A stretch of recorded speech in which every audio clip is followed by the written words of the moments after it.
নতুনদের জন্য HTML এই শিরোনামের কোর্সের দ্বিতীয় পর্বের টিউটোরিয়ালে আপনাদের সবাইকে স্বাগত জানাচ্ছি। আমি ফয়সাল রিমন। গত পর্বে আমরা HTML এর কিছু বেসিক বিষয় নিয়ে আলোচনা করেছিলাম। আজ আমরা HTML শুরু করব এবং শুরু করার আগে আমরা অবশ্যই আমাদের প্রজেক্ট সেটআপ করব, যে এনভায়রনমেন্ট সেটআপ করব, যে কিভাবে HTML কোড শুরু করা যায় আর কি কি লাগবে। আর হচ্ছে আমাদের প্রথম কোডটি হ্যালো ওয়ার্ল্ড নামে আমাদের প্রথম কোডটি করব। তো চলুন শুরু করা যাক। HTML শুরু করতে আমার যা যা লাগবে তা হচ্ছে একটা ওয়েব ব্রাউজার লাগবে। আমরা সবাই আসলে ওয়েব ব্রাউজার ইউজ করি। গুগল ক্রোম অথবা মজিলা ফায়ারফক্স, এগুলো হচ্ছে ওয়েব ব্রাউজার। এগুলো মোটামুটি সবাই, যারা আমরা ইন্টারনেট ইউজ করি তারা সবাই ইউজ করতেই হয়, তো এটা নিয়ে আলাদা করে বলার কিছু নেই। তারপর যেটা লাগবে সেটা হচ্ছে একটা কোড এডিটর। কোড এডিটর আসলে আমাদের সবার পিসিতেই কোড এডিটর থাকে, ম্যাক্সিমাম লোকের পিসিতেই কোড এডিটর থাকে, কিন্তু আমরা জানি না আসলে এইটাই কোড এডিটর। আসলে একটা টেক্সট এডিটরও অনেক সময় কোড এডিটর হিসেবে কাজ করে, কিন্তু আমরা সেটাকে হয়তো টেক্সট এডিটর হিসেবে চিনি। যেমন আমাদের পিসিতে যদি শুধু নোটপ্যাড থাকে, নোটপ্যাড দিয়ে কিন্তু আপনি HTML কোড লিখতে পারবেন। এটা হয়তো অনেকেই জানেন না, শুধুমাত্র নোটপ্যাড দিয়েই আপনি HTML কোড লিখতে পারবেন। আহ, তো তারপরেও আমরা আসলে নানা রকম কোড এডিটর ইউজ করি, কারণ হচ্ছে সেগুলো নানা রকম ফাংশনালিটি, নানা রকম অ্যাডভান্স সুবিধার কারণে আমরা সেগুলো ইউজ করি। তারপর আপনার যেটা লাগবে সেটা হচ্ছে, আপনি যখন বড় প্রজেক্টে কাজ করবেন তখন আপনার লাগবে হচ্ছে একটা গ্রাফিক এডিটর, সাধারণত ফটোশপ। আচ্ছা, তো চলুন কিছু কোড এডিটর সম্পর্কে আমরা আগে জেনে নিই। নোটপ্যাড প্লাস প্লাস একটা অনেক জনপ্রিয় কোড এডিটর। তারপর হচ্ছে যারা স্পেশালি যারা ম্যাক ইউজ করেন তাদের জন্য কমোডো এডিটরটা অনেক কাজের একটা এডিটর। তারপর হচ্ছে সাবলাইম টেক্সট, এদেশে এবং এদেশের বাইরেও কোডারদের খুবই মনের মতো একটা কোড এডিটর হচ্ছে সাবলাইম টেক্সট। দেন আসতেছে অ্যাডোবি ড্রিম ওয়েভারের কথা। আসলে এই নামটা আগে বলা উচিত ছিল, কারণ এখানে এই কোড এডিটরটা অ্যাডোবির। তারপর হচ্ছে ব্রাকেটস।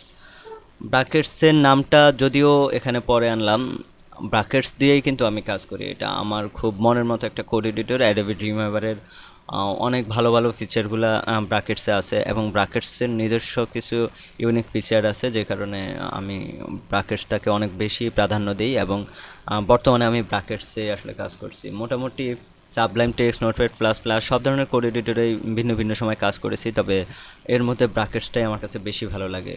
তো চলুন, আমরা যেহেতু আমাদের প্রজেক্টের জন্য আমাদের একটা কোড এডিটর লাগবে, আমরা যে কোনো একটা কোড এডিটর সবাই ডাউনলোড করে নিই। তার মধ্যে আমি যেটা ডাউনলোড করা দেখাবো এখন সেটা হচ্ছে ব্রাকেটস। তো চলুন ব্রাকেটস ডাউনলোড করা যাক।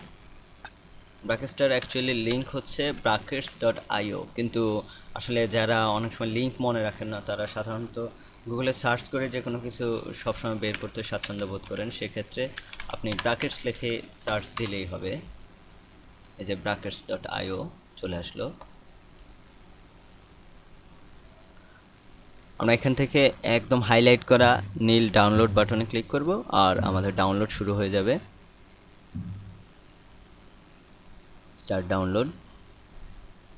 আর এই সফটওয়্যারটি ডাউনলোড হয়ে যাওয়ার পর যে কোনো সাধারণ ধরনের সফটওয়্যারের মতোই আপনি ইনস্টল করবেন, সেজন্য আমি ইনস্টল প্রক্রিয়া আর দেখাচ্ছি না।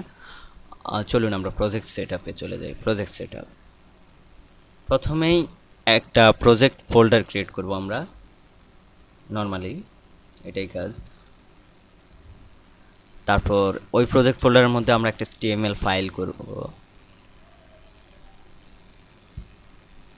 এবং সর্বশেষ একটা CSS ফাইল করব। তো একটা HTML প্রজেক্টে সাধারণত এই দুইটা ফাইল থাকে, এর বাইরে আরও অনেক অনেক ফাইল থাকে, কিন্তু এই দুইটা ফাইল অবশ্য প্রয়োজনীয়।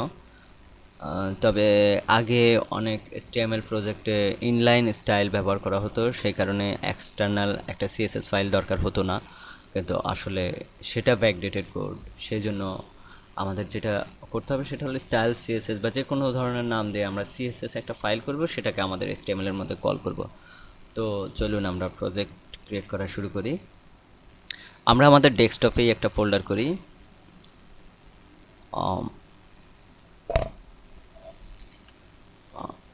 HTML নামে আমরা একটা ফোল্ডার করলাম।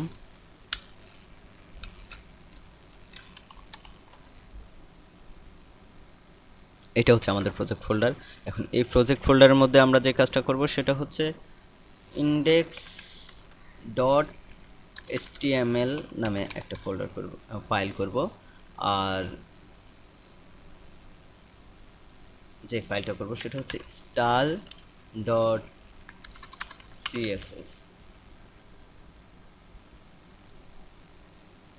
তো বলে রাখা ভালো, সাধারণত অনেকের পিসি উইন্ডোজ ইনস্টল দেওয়ার পরপরই দেখবেন যে ডট এসটিএমএল বা ডট সিএসএস বা ডট ইএক্সি যে কোনো ফাইলের এই যে ডট পিএনজি ফাইলের এক্সটেনশনগুলো দেখায় না। সেক্ষেত্রে কিন্তু আপনি এটাকে index dot HTML dot HTML extension দিয়ে হবে না।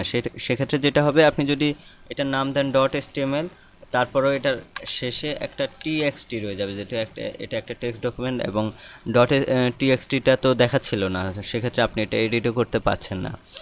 যেটা করতে পারবেন সেটা হচ্ছে ইন্ডেক্স ডট এসটিএমএল নামে পুরো ফাইলটার নাম হলো, আর ফাইলটা এক্সটেনশন হলো ডট টিএক্সটি, এরকম হতো। তো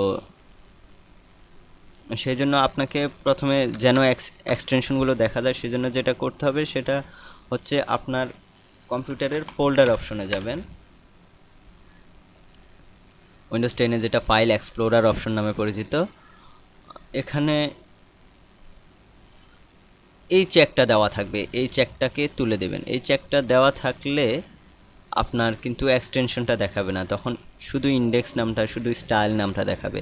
আর এই চেকটা তুলে দিলে hide extension for non file types, এই চেকটা তুলে দিলে, অ্যাপ্লাই দিলে, তখন আপনার এক্সটেনশনগুলো দেখাবে।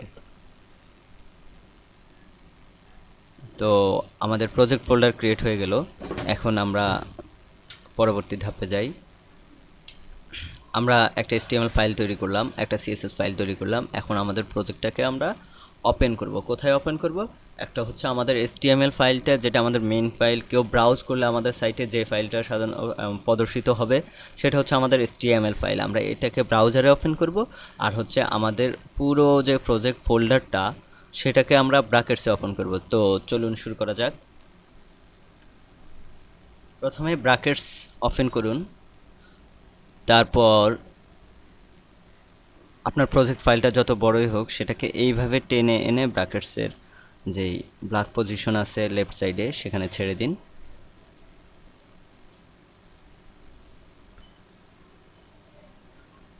প্রজেক্ট ফোল্ডারের প্রত্যেকটা ফাইল ব্র্যাকেটসে লোড হয়ে যাবে।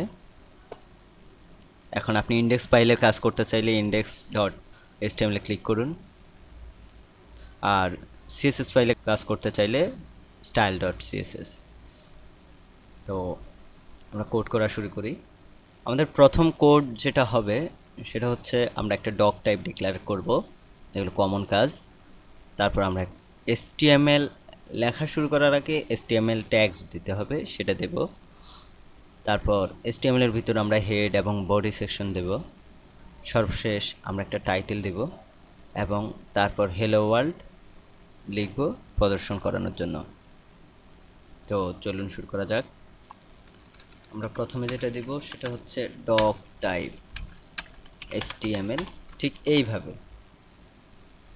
আর আমি আপনাদের সুবিধার্থে কোডগুলো যথেষ্ট বড় করে নিই, তারপরও আপনারা ভিডিওটি দেখার সময় আসলে ফুল স্ক্রিন দিয়ে দেখবেন, তখন ভালো কোড বুঝতে পারবেন। Doc type HTML।